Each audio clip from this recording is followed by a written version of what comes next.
ଦେବଗୁରୁ ବୃହସ୍ପତି ଚଳିତ ଇଂରାଜୀ 2 ଜୁନ 2026 ରାତ୍ର 1:51 ସମୟରେ ପୁନର୍ବସୁ ନକ୍ଷତ୍ର କର୍କଟ ରାଶି ଉଚ୍ଚ ରାଶିକି ଗୋଚର କରୁଛନ୍ତି। ରହିବେ 31 ଅକ୍ଟୋବର 2026 ପର୍ଯ୍ୟନ୍ତ।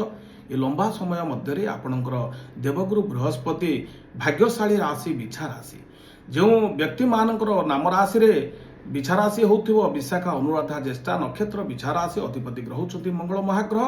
ଆପଣଙ୍କର ଦର୍ଶବନ୍ଧୁ ବୃହସ୍ପତି ଗୋଚର କରିବେ ନବମ ସ୍ଥାନକୁ। ତେଣୁ ଯିବେ ଦ୍ୱିତୀୟ ଧନଧାନ୍ୟ ପୂର୍ଣ୍ଣ ସୁତାର୍ଥ ଲାଭ ନବପଞ୍ଚକେଶୁ। ଆପଣଙ୍କର ଧନ ସମ୍ମାନ ବୃଦ୍ଧି ହେବ ଏବଂ ସମ୍ମାନ ବୃଦ୍ଧି ହେବା ସହିତ ଶୁଭ ମାଙ୍ଗଳିକ କର୍ମ କରିବେ।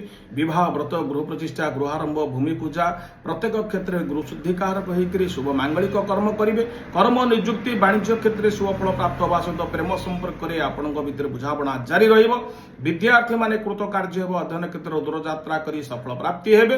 ବିଶେଷ କରି କର୍ମଜୀବୀ ମହିଳାମାନେ ଉନ୍ନତି କରିବା ସହିତ ଆପଣଙ୍କର ଅଧୁରା କାର୍ଯ୍ୟ ପୂର୍ଣ୍ଣ କରିବାର ସମର୍ଥ ହେବେ। ପାରିବାରିକ ସୁଖ ସମୃଦ୍ଧି ପ୍ରାପ୍ତ ହେବ। ବିଶେଷ କରି ଧନ ସମ୍ମାନ ବା ଆପଣଙ୍କର ବହୁଳ ମାତ୍ରାରେ ଯେଉଁ କାର୍ଯ୍ୟ ସବୁ ପେଣ୍ଡିଂ ଥିଲା ସେ କାର୍ଯ୍ୟଟି ସଫଳ ପ୍ରାପ୍ତି ହେବା ସହିତ ଆପଣ ନୂତନ ଦିଗକୁ ଅନୁଧ୍ୟାନ କରି ସମସ୍ତ କାର୍ଯ୍ୟରେ ସଫଳ ମଣ୍ଡିତ ହେବେ ଏବଂ ସମସ୍ତ କାର୍ଯ୍ୟକୁ ତ୍ୱରାନ୍ୱିତ କରିବାରେ ବୃହସ୍ପତିଙ୍କର ଶୁଭାଶୀର୍ବାଦ ପ୍ରାପ୍ତ ହେବ।